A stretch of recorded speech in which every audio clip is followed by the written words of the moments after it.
everyone, and welcome back. Today I am in the kitchen and you might see I have a variety of ingredients and tools spread out here. What I am doing today is making sourdough bread from scratch, if you want to call it that, because I do have ingredients here that I'm going to be working with. So I'm one of those people that when I cook, I like to have everything, or when I bake, I like to have everything out ahead of time, so I know what it is that I'm using and what it is that I'm doing. That being said, you might notice the first thing I have here out of the screen kind of is my laptop. I'm following a recipe that I've actually scanned onto my laptop. If anyone wants that recipe, I'll link it in the description down below. This is actually my third time making this bread and it's really good. So let's get started. My first thing that I have, so I've got yeast here, just your regular yeast. This bowl has sugar in it. I won't need all of the sugar, but I will need some of it, so sugar. You'll also need warm water for the first step. Your second step, you're gonna need your sourdough starter, which this is made from scratch that I made myself. I'll take you guys through that recipe on a different video. I'll leave the link up here somewhere for that. So we've got sourdough starter, you have salt, just a little bit, and of course you have baking soda. That's pretty much it, other than flour. As you can see right here, I've got a big bag of it. This is all-purpose white flour. You don't necessarily need a specific kind of flour. Any flour works. The healthier the better. Obviously, white flour is not as healthy for you as something like enriched or coconut flour. That would be an option as well, although I've never tried it with sourdough bread. So as I get more comfortable in the kitchen, we'll see what kind of experiments I can do with different types of flour and how that bread turns out. But for today, for this recipe, I'm using all-purpose white flour. That is it for your ingredients, pretty much. That's all you're going to need for your ingredients to put your bread together. You will need 2 bowls. So I have my measuring cup and my measuring spoons. If I need extra, I can grab them from my utensils that I have. You'll need 2 bowls. One about this size is good, but you will need an extremely big one. This is a big crystal one, thanks to my mom for giving this to me as a present. So we've got that there. The reason you need a big bowl is because this is the bowl that all of your stuff is going to be combined into. So making 2 loaves of bread, which is what this recipe does, it's quite a lot of dough to handle. So you need to make sure you have a big bowl for mixing stuff, and then a smaller bowl for it to sit into. Now I also have over here, I have a pot. We'll get to that in a second, because when you let your dough sit, when you let it sit to rise, that's what's a good thing to have in there for it. You will need some sort of, later in the video I will show you will need some sort of pastry board so that you've got something you can knead your dough on. Something else that you will need as well is butter or coconut oil or olive seed oil or some sort of oil, some sort of kitchen lubricant, if you will, that will help you just to grease the flour or grease the dough after it's been done. And I'll show you how to do that in our step. That's all for your ingredients, that's all for your steps. If you need the recipe, again, I'll link it in the description down below, because I myself am following this recipe as well, because I don't have it memorized yet. This is only the 3rd time, as I said, making it. So, alright, let's get started. Your first step, you're going to put about 1.5 cups. This is a measurement of a cup, so I did one of these and then plus another half. I just kind of eyeballed it. And you're going to put that in your bowl. Okay. Now let me stress, this is very, very important, which I've discovered. It has to be warm water, not hot, not cold, but warm. And the reason for that is because this is your part where you're putting yeast in. This is the part of the recipe where the yeast needs to sit in the water for about 10 minutes for it to act. And so if it's cold water, the yeast is not going to soak into it, and if it's hot water, it's going to dissolve too fast. So you have to have warm water for this. So about 1.5 cups of warm water, and that's in your bigger bowl that you've got. Okay, what you're going to do is you're going to take about 1.5 teaspoons. Now my recipe says 8 grams, so when you do that in terms of teaspoons, that says 1.6. So again, this is my teaspoon measurement, and I just kind of sprinkle it like so. So that's 1 teaspoon. Okay, 1.6, we're gonna say it's an extra half. So I'm just gonna eyeball about another half. And what you wanna do is you wanna just kind of sprinkle it onto your bowl so that it just sits on the top. So once you've got your water and your yeast in there, then you're gonna add your sugar. Now your sugar is, it says 2 teaspoons. So I can use a full 2 of these.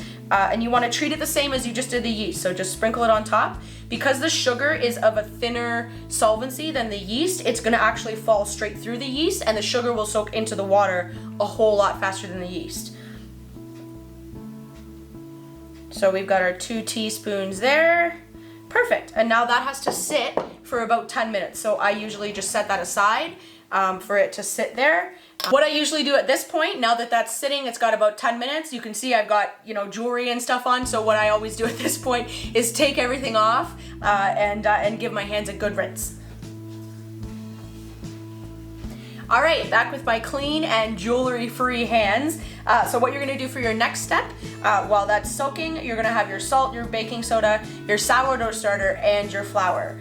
So the first step, you'd actually wanna put your flour in first. So this recipe calls for 2.5 cups. So I'm using the same cup measurement that I use for water. And I'm gonna just kind of eyeball my 2.5 cups here on second thought because I'm short.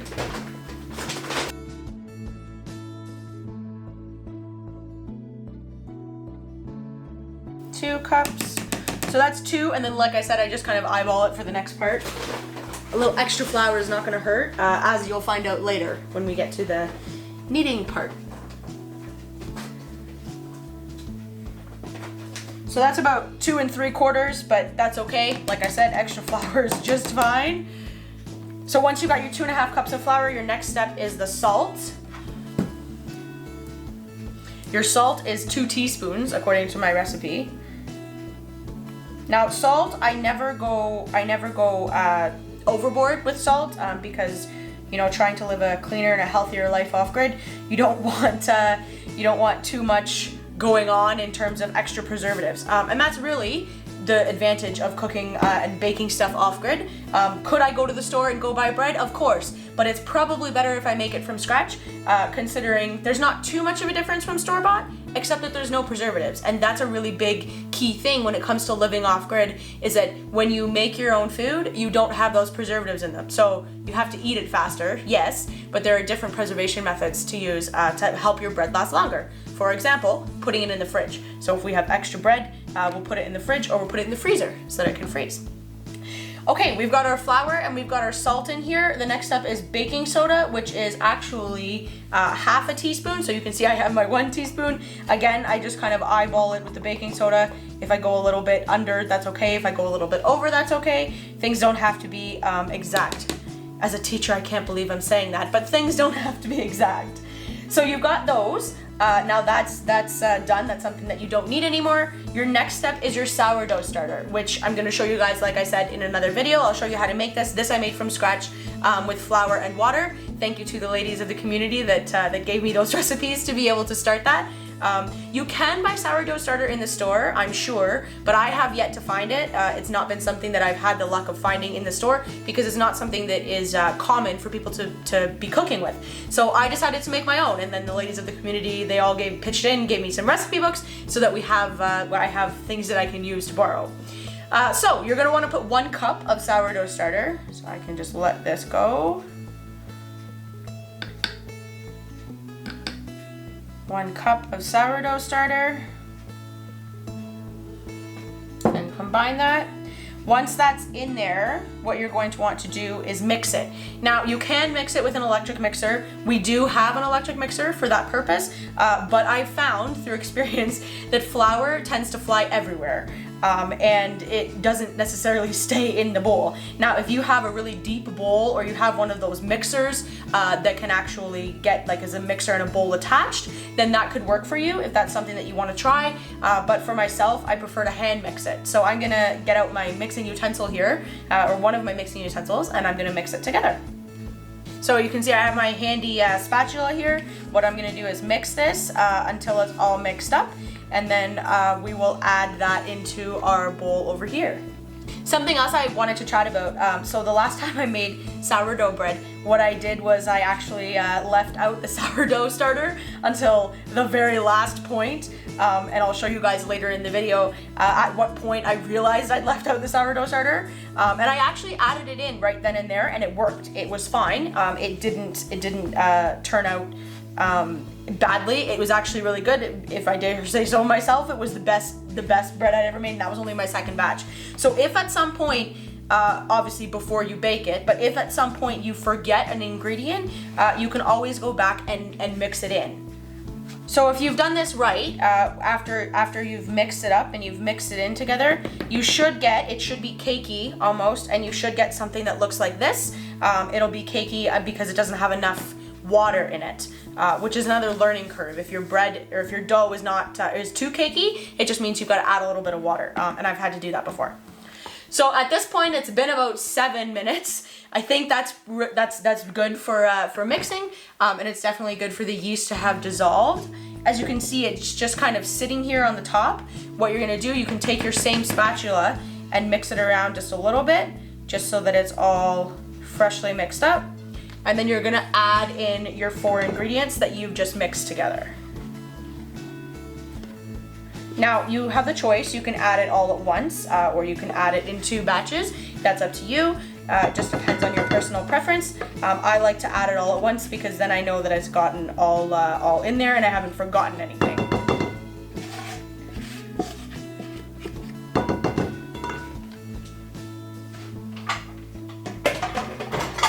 I am also one of those people that likes to keep the kitchen clean while she's baking, or as clean as possible. So I like to clean up as I go and make sure that things get put away where they're supposed to go, back where they're supposed to go. So once that's dumped in, you're gonna wanna mix it. And you're supposed to mix it very well so that it's all mixed up and there's no part that can be torn out just as that piece. So you want it all mixed up so that it's essentially batter. Now, something that's important at this point, and what I found through the other 2 times that I've made this bread, is that a lot of the time it's actually not enough water. You'll remember at the beginning of the video I said it was 1.5 cups of warm water that has to go in here. That's often not enough. I find that the batter just becomes a little too cakey, and it's a little too cakey, for lack of a better word, for my liking. So what I always do is I will mix it up thoroughly so that it's all mixed up and it's one piece, and then I'll usually add about another cup maybe of water, maybe 1/2 cup. I'll just kind of eyeball it and say, okay, that looks good. And again, this is only the 3rd time that I've made this bread, so there's nothing wrong with eyeballing. I mean, if you have any experience in the kitchen whatsoever, you kind of understand how much water is to be added and how much water is not to be added when it comes to things looking cakey or looking too watery. On the flip side of that, if your batter turns out too watery, if your dough turns out too watery, what you can do is add some extra flour. And you'll see when we get to the kneading part that some extra flour is definitely not a bad thing.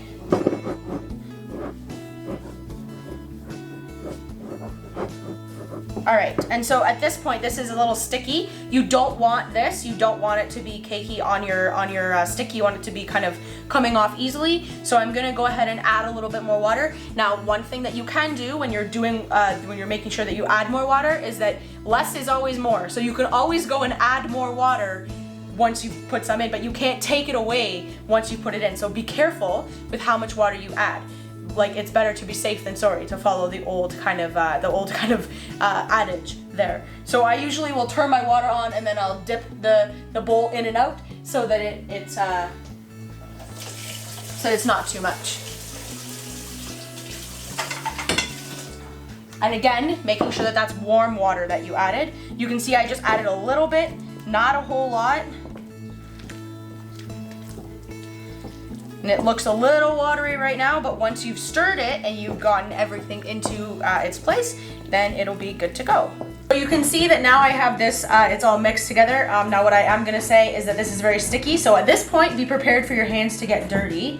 What I usually do first, and what's really important, is that you have your pastry roller here. You've got your board that you have. I still have my flour out here. What I usually do at this point is take my flour and just flour my surface. Now, different people and professionals and bakers and whatnot will tell you what you can and cannot do in terms of flouring. For myself, I literally just pour flour onto the pastry board. And once you've got your flour onto this board, what you can do, and what I've found has helped, is to actually flour your hands. And the reason for that is because the dough was very sticky, and it will try to stick to your hands. So I find it's been helpful, for myself anyways, to flour. And as you can see, this makes a bit of a mess. So if you're making bread, any bread, be prepared for bread to be a little bit messy, for your kitchen to be a little messy. Once you've got your hands floured, what you're going to want to do is take your dough, which you'll notice is very sticky, and place it on there.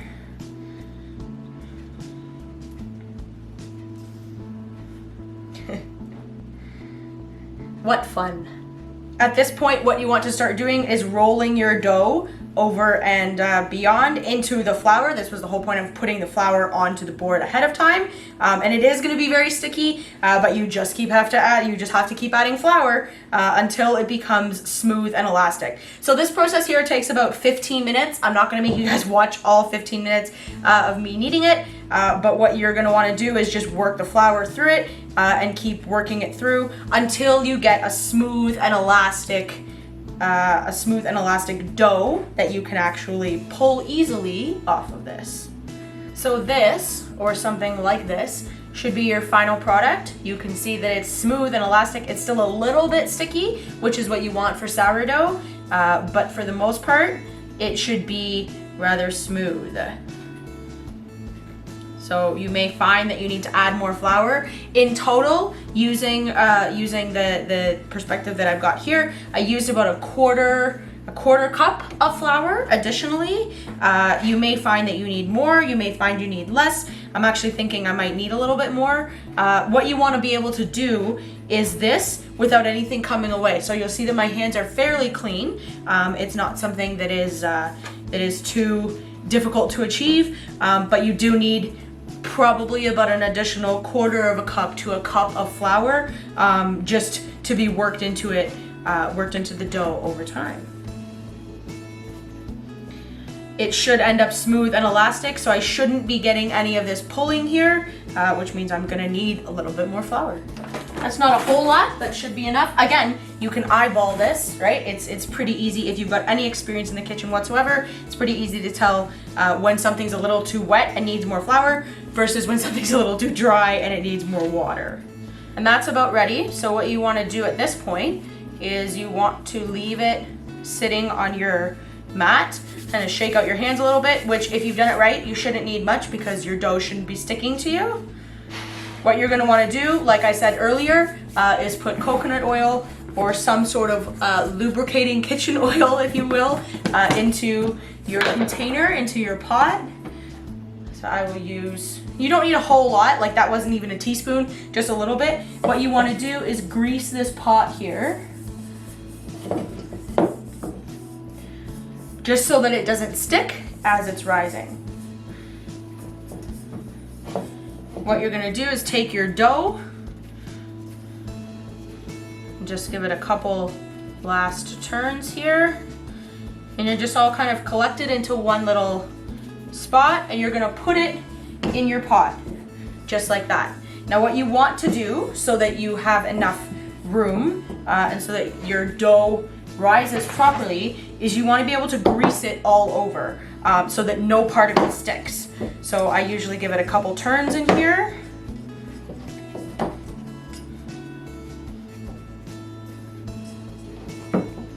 Just to work the oil in a little bit. And turn and knead it up just a little bit more. Okay, and you're good. That is the first step done. This is the hardest part of it. Now what you're gonna do is cover it with a tea towel. So I'm gonna grab a clean tea towel and I'm gonna put it in our stove. So not in our wood stove, but in our gas stove, which is not on at the moment. So you can find any place in your house that's dark and that's quiet, but you can find any place in your house that's dark and just a little bit warmer than room temperature. So that's why we put it in our gas stove, because our gas stove is usually a little bit warmer than room temperature, and we'll let it sit there. I'll let it sit there for about an hour to an hour and a half, but you want to let it sit until it's doubled in its size. It's now been about an hour and a half, and I've pulled this out of, you can see I had this in a pot. So this is what your dough will look like. You can see it's about doubled in size. It might be a little sticky when you bring it out, but as you can see, it's just a mass of dough. Usually you'll have like another pot or another bowl perhaps. What I'm using right now is a salad strainer, just to prove to you guys that you can actually use anything. So it can be any container, it can have holes in it, that's fine. But what you're gonna wanna do with this next bowl that you have is, again, you wanna use your coconut oil And that's probably a little too much. Might need about half that. So you don't need a lot, like just a couple thumbfuls essentially, just to grease the inside of your second container. What you're gonna wanna do is split it in half. Now this part can get a little sticky. It just depends on how well you've kneaded your dough. So once you've split it in half, and put this one in my new container. Something to watch out for when you are kneading is air bubbles, and I'm actually seeing one right here. What you have to do to get rid of the air bubbles in your dough is just knead it a little bit more. The reason you don't want air bubbles in your dough is because when you've got air bubbles in your dough, you will have air bubbles in your bread. And that's not something that you want, or it's going to spread throughout the bread and cause some problems when you look at making your bread in the stove. Excellent. Okay, so at this point I've now separated my dough. I've let it come out of its little gas stove there where it's just sitting. So what I'm gonna do is I'm gonna let this sit here for about 10 minutes, at which point I'm then going to cover them both again with a tea towel, a clean tea towel, and put them back in our gas stove, not on, but just to sit there so that it can rise again. So you have to let sourdough bread rise twice.